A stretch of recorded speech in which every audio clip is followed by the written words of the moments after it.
Na viral ang mukha. Bip, bip, bip, bip, bip. Bumibip, bip, bip, bip, bip, bip, bip, bip, bip, bip, bip, bip na ba? Ang lahat. Martian.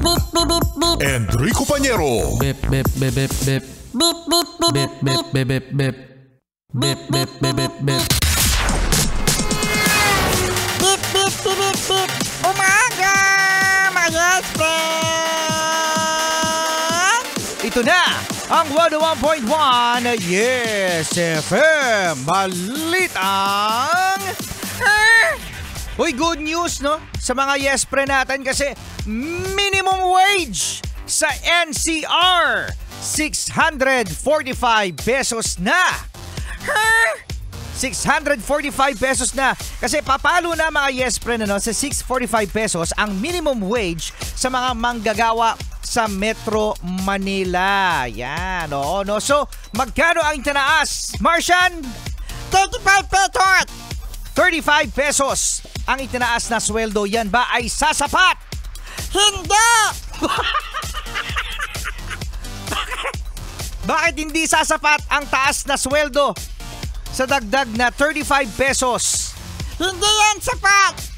Sa 10 anak! Hindi daw sapat sa 10 yung anak. Oo nga naman, ano? So, actually, mga yes pa rin, ang dami rin talaga ang mga hindi masaya sa 35 pesos na dagdag, no? Sa sahod. Kasi, mga yes pa rin, ano? Noong Hulyo 16 pa, July 16, 2023. So, isang taon na rin pala, no? Isang taon na rin pala nung nagtaas ng sweldo. Pero ngayon mga yes friend, ang tanong nga, sapat ba ang 645 pesos na sweldo? Hindi yan sapat! Sa 10 ang anak!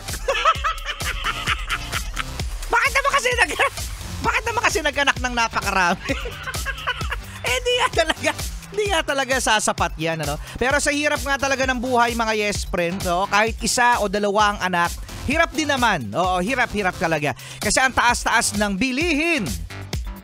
Magkano ba ang bigas, Martian? 20! Yan ang sabi. Gagawing 20 pesos ang 1 kilo ng bigas. Oh, magkano ba ang 1 kilo ng bigas ngayon? 40! 40 pesos! 40 pesos. Konti na lang, kalahati na lang. Kalahati na lang ba?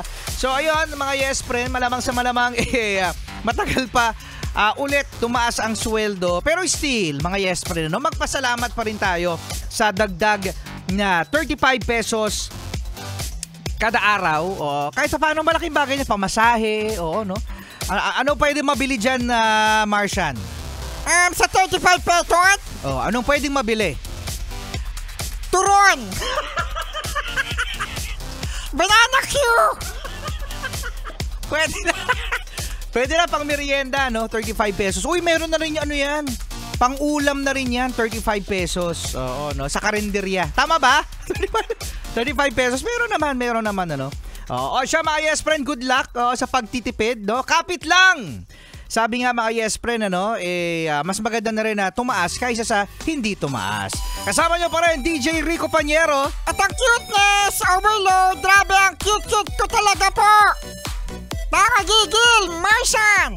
Dito pa rin sa 101.1 Yes FM. Heto na, si Shaira para sa kantang Charlotte.